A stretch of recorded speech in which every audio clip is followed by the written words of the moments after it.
ISKCON অত্যন্ত active এখানে, রয়ের এজেন্টরাও অত্যন্ত অ্যাক্টিভ। ইসকন হলো রয়ের অক্সিলারি ফোর্স, যাদেরকে রাজাকার বলা হয়। এইরা সব ইন্ডিয়ান এলিজিয়েন্স তারা গ্রহণ করেছে, এবং এই বাংলাদেশে যে এখন একটা অচল অবস্থা সৃষ্টি করা, সেইগুলো তারা করছে। ইসকন হলো রয়ের এক্সটেন্ডেড অংশ, অগ্রবর্তী অংশ বাংলাদেশে। এরা সব রয়ের এজেন্ট।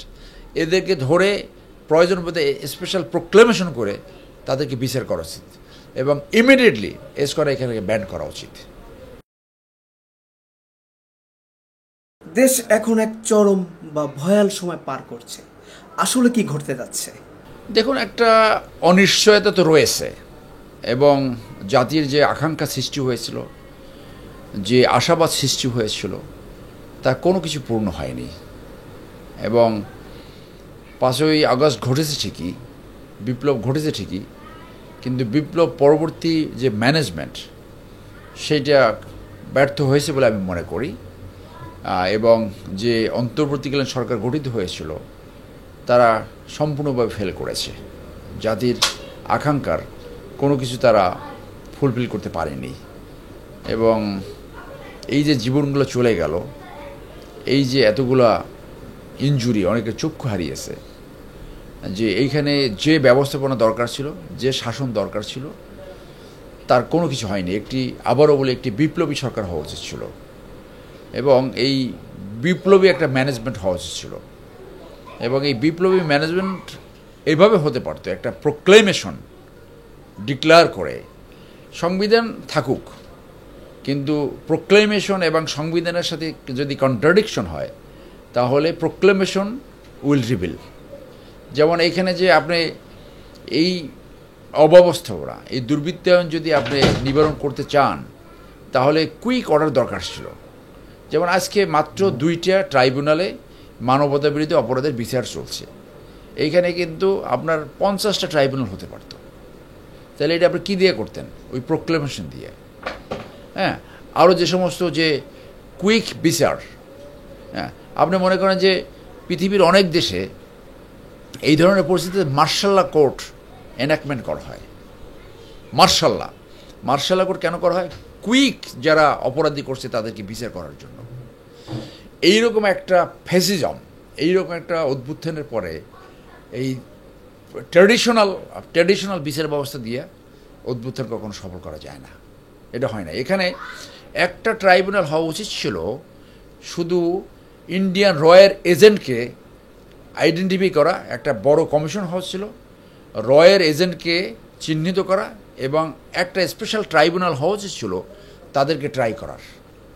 আপনি পৃথিবীতে কোথাও পাবেন না যে একটা দেশের সেনাবাহিনীতে এত রয়ের এজেন্ট থাকে।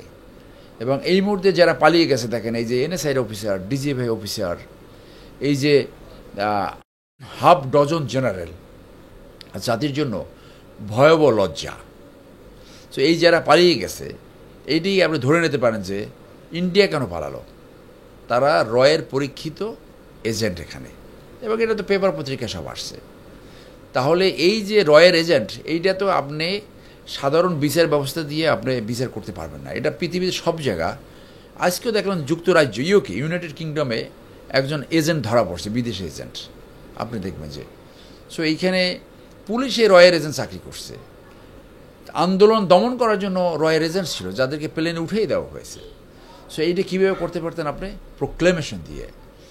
এই অন্তর্বর্তীকালীন সরকারের এর কারোই এই অভিজ্ঞতা ছিল না যে একটা বিপ্লবোত্তর শাসন ব্যবস্থা কী হওয়া উচিত। ক্রাইসিস ম্যানেজমেন্ট করার কারোই এই অভিজ্ঞতা ছিল না, এবং অনেকেরই মোরাল হাইগ্রাউন্ডাই। এবং ইউনূস সাহেব ওখানেই উনি অত্যন্ত ভুল করেছেন, ওনার অবস্থানটাকে উনি নিচু করেছেন, যে উনি ইউনিভার্সিটির লাইসেন্সটা এখন না নিলে পারতেন, উনি আদম ব্যবসার লাইসেন্স না নিলে পারতেন, ওনার 600 কোটি টাকা মৌকুব উনি না করতে পারতেন। ওনার কাছে 600 কোটি টাকা কিছুই না, এইটা জনগণের টাকা, রাজস্ব। আপনি একজন রিক্সাওয়ালাও রাজস্ব দিচ্ছে, আমি প্রতিনিয়ত রাজস্ব দিচ্ছি in the form of VAT, আর আপনি 600 কোটি টাকা এখান থেকে মৌকুব করে নিলেন, অথচ জনগণের পকেট কাটা হচ্ছে। এটা অত্যন্ত নিচুতার পরিচয়। এইটা ওই শেখ হাসিনা বা অন্য অন্য যে ক্রনিক ক্যাপিটালিজম, পরিবারতান্ত্রিক যে ধনতন্ত্র, সেই থেকে পার্থক্য কিছু দেখা যাচ্ছে না। এবং ওনার ওইখানে যে একটা মেয়ে আছে, কি লামিয়া মোরসিন না কি নাম, ও তো আওয়ামী লীগের এজেন্ট। তার আত্মীয় হলো ওই মুহিত এবং আবদুল্লাল মাল, এরা। তো এইখানে সে ঢুকছে, সে তো গ্রামীণ ব্যাংকে চাকরি করতো কিসে।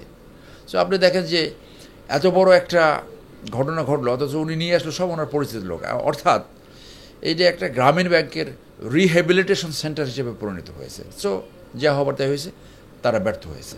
তার সেনাদের ক্যান্টনমেন্টে সেফ হোমে রাখা কি সঠিক ছিল বা রাখা যেত? আমি বেঠিক কোনো কিছু দেখি না, কারণ সাবজেল ঘোষণা করার অনেক নজির রয়েছে।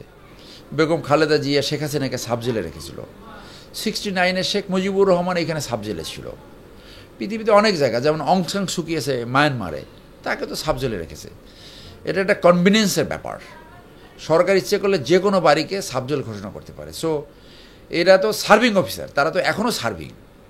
তো আপনি সার্ভিং অফিসার, আপনি সেনাবাহিনীর মোরাল যাতে আর ডাউন না হয়, এবং এই যে পরিবারগুলো, বিচার আমরা করব, কিন্তু তাদের অবমাননাকর কোনো কিছু করা যাবে না।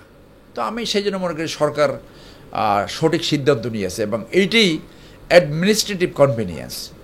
যারা কথা বলে এরা কোনো কিছু জানে না, এরা অনেক কিছু বোঝে না, এরা তো ওই অনেকে স্টুপিড টাইপ কথা বলে। ওগুলো আইন, বাস্তবতা, শাসন ব্যবস্থা এবং সিদ্ধান্ত নেওয়ার যে প্রক্রিয়া, ওইটা তাদের জানা নাই। এরা কখনো কোথাও অনেকে চাকরি করে নাই, কোনো প্রক্রিয়াও জানে না, এবং অনেকে জাস্ট ইনসেন, মানে কোনো জ্ঞান ট্যান নাই। মানে বলে না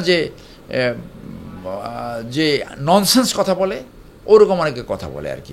এখন ফ্রি মিডিয়ার যুগ, ফ্রি সোশ্যাল মিডিয়া, এবং এরা অনেকে যে তথ্য দেয়, এর 80% কোনো বাস্তবতার সাথে মিলে না। স্যার, শেখ হাসিনার বিচার কি আদৌ করা সম্ভব হবে? শেখ হাসিনার একটা, আমার মতে একটা মক ট্রায়াল হবে, তার অ্যাবসেন্সে একটা বিচার হবে, এইটুকু, এর বাইরে কিছু হবে না। সম্প্রতি ইস্কনের বিরুদ্ধে বিচারের দাবি উঠেছে আবার একটি ঘটনাকে কেন্দ্র করে। আপনি হয়তো গণমাধ্যমে দেখেছেন, ওনাকে ধরে নিয়ে সীমান্তে নেওয়ার চেষ্টা করেছিল, পরে ব্যর্থ হয়েছে, এরকমটি গণমাধ্যমে আসছে। তো এই বিষয়টিকে আপনি কীভাবে দেখছেন? সম্প্রতি ইস্কনের বিষয়টি আবার আলোচনায় আসলো। ইসকন অত্যন্ত অ্যাক্টিভ এখানে, রয়ের এজেন্টরাও অত্যন্ত অ্যাক্টিভ। ইসকন হলো রয়ের অক্সিলারি ফোর্স, যাদেরকে রাজাকার বলা হয়। এইরা সব ইন্ডিয়ান এলিজিয়েন্স তারা গ্রহণ করেছে, এবং এই বাংলাদেশে যে এখন একটা অচল অবস্থা সৃষ্টি করা, সেইগুলো তারা করছে। ইসকন হলো রয়ের এক্সটেন্ডেড অংশ, অগ্রবর্তী অংশ বাংলাদেশে।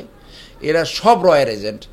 এদেরকে ধরে প্রয়োজন বোধে স্পেশাল প্রোক্লেমেশন করে তাদেরকে বিচার করা উচিত, এবং ইমিডিয়েটলি ইসকন এখানে ব্যান করা উচিত। জাতীয় পার্টির এক সমাবেশে জিএম কাদের উপস্থিত ছিলেন, ওনার দলের অন্য অন্য নেতারাও উপস্থিত ছিলেন। সেখানে বক্তব্য রেখেছেন জাতীয় পার্টি ছাড়া নির্বাচন হবে না বা নির্বাচন সরকার টিকবে না, এমন বক্তব্য ওনারা রেখেছেন। প্রশ্ন হচ্ছে, জাতীয় পার্টিকে কেন ছাত্রলীগের মতো নিষিদ্ধ করা গেল না? এইটা আমার ধারণা ইন্ডিয়ান চাপ। জাতীয় পার্টি ছিল, জাতীয় পার্টির বিহেভিয়ার 2009 থেকে 24 পর্যন্ত আওয়ামী লীগের এক্সটেন্ডেড পার্ট। স্বৈরাচারী সরকার এত যে প্রলম্বিত হয়েছে, তার সেই ব্যাপারে জাতীয় পার্টির অবদান অস্বীকার করার কোনো সুযোগ নাই। জাতীয় পার্টি যে তাদের দোসর ছিল, এটা একেবারে নিশ্চিত, এবং জাতীয় পার্টি এই ভোট ভাগাভাগি, সিট ভাগাভাগি এগুলো করেছে। সো এইখানে আমার ধারণা যে ইন্ডিয়ান প্রেশারে, আপনার মনে আছে না, জিএম কাদের বলেছিল যে কি মিটিং করে আসছে সেটা তাদের অনুমতি ছাড়া বলতে পারবে না। সেইখানেই তাকে জিজ্ঞাসাবাদ করা উচিত ছিল, সেইখানেই তার পলিটিক্স শেষ হয়ে যাওয়া উচিত ছিল। রাজনীতি করবেন বাংলাদেশে, আর আপনি রয়ের অনুমতি ছাড়া আপনি বলতে পারবেন না কী আলোচনা হলো, এটা রাজনীতি হতে পারে না। এটা ইন্ডিয়ান রাজনীতি। তারা বাংলাদেশের জনস্বার্থে, বাংলাদেশের দেশের স্বার্থে জাতীয় পার্টি 2009 থেকে কোনো রাজনীতি করে নাই। স্বৈরতান্ত্রিকতা, ফ্যাসিজম সৃষ্টি এবং ফ্যাসিজম প্রলম্বিত করার জন্য যা যা করার সেইটাই জাতীয় পার্টি করেছে। এবং এইটা এই অন্তর্বর্তী সরকারের আরেকটা ব্যর্থতা, যে জাতীয় পার্টি স্বৈরাচারী দোসর হওয়া সত্ত্বেও তাদের বিরুদ্ধে কোনো ব্যবস্থা নিতে পারেনি। কারণ আপনার বিপ্লবের একটা আকাঙ্ক্ষা ছিল স্বৈরাচারী দোসর এবং স্বৈরাচারী থেকে ডাইরেক্ট অথবা ইনডাইরেক্ট বেনিফিশিয়ারি সবার বিরুদ্ধে ব্যবস্থা নিতে হবে এবং সেই ব্যবস্থাটি নেওয়া যেত প্রোক্লেমেশন ডিক্লারেশনের মাধ্যমে। ইন জেনারেল কাউকে ব্যান করা উচিত না, কিন্তু যারা স্বৈরাচারী দোষর ছিল, যাদের বিরুদ্ধে অভ্যুত্থান ঘটেছে, তাদের বিরুদ্ধে ব্যবস্থা নেওয়া প্রয়োজন ছিল বলে আমি মনে করি। এখন যত দিন যায় ততদিন এই যে রয়ের প্রভাব হয়তো বেড়ে গেছে, এই ইসকনের এই অ্যাকশন দেখছেন, যার জন্য এই ইন্ডিয়ান প্রভাবে এবং এক ধরনের গ্রহণযোগ্যতা দেখাবার জন্য হয়তো তাদের বিরুদ্ধে কোনো ব্যবস্থা নেয়নি। তবে আমি ট্রুলি বিশ্বাস করি একটা জাতীয় সংহতি দরকার, রিকনসিলিয়েশন দরকার, এবং সেই রিকনসিলিয়েশনের উদাহরণ দক্ষিণ আফ্রিকাতে রয়েছে। রিকনসিলিয়েশন হওয়া উচিত ছিল যারা টফ অপরাধী, যারা হেইনাস অপরাধ করেছে তাদেরকে বিচার করা, সেকেন্ড ক্যাটাগরি যারা অফেন্স করেছে তাদেরকে বিচার করা, রিলেটিভলি যারা কম অফেন্স করেছে তাদেরকে মার্জনা করে দেওয়া। না হলে জাতীয় সংহতি হবে না, ডিভিশন হতে থাকবে। হ্যাঁ, আপনি পানিশমেন্ট কত লক্ষ কোটি দেবেন। সো এইখানে মনে করেন এই যে গুমের ঘটনায় তারেক সিদ্দিকীকে যদি শাস্তি দেওয়া যেত, পালিয়ে গেছে যে 80% বিচার কমপ্লিট হয়ে যেত। যে সেনাবাহিনীকে ধ্বংস করার চেষ্টা করেছে, যে বাংলাদেশের রাজনীতিকে ধ্বংস করেছে, সে তো রয়ের জিনিস ছিল, রয়ের এজেন্ডা বাস্তবায়ন করেছে, তাকে উঠে নিয়ে গেছে। সেই জন্য জাতীয় পার্টির মাধ্যমেই যে আওয়ামী লীগ পুনর্বাসন চেষ্টা করা হচ্ছে, এটার সাবস্টেন্স রয়েছে, এটা সত্য। তো ওই জাতীয় পার্টির রাজনীতি বাংলাদেশের মানুষ গ্রহণ করবে বলে আমার মনে হয় না, যদি না অন্য রাজনীতি দল বেশি ভুল না করে, যদি ওই আওয়ামী লীগ টাইপ রাজনীতি না করে। সো সেই জন্য আমি মনে করি যে এইখানে ওই কমিশন হওয়া ছিল, রয়ের এজেন্টগুলো খুঁজে বের করে তাদের বিরুদ্ধে ব্যবস্থা নেওয়া প্রয়োজন ছিল।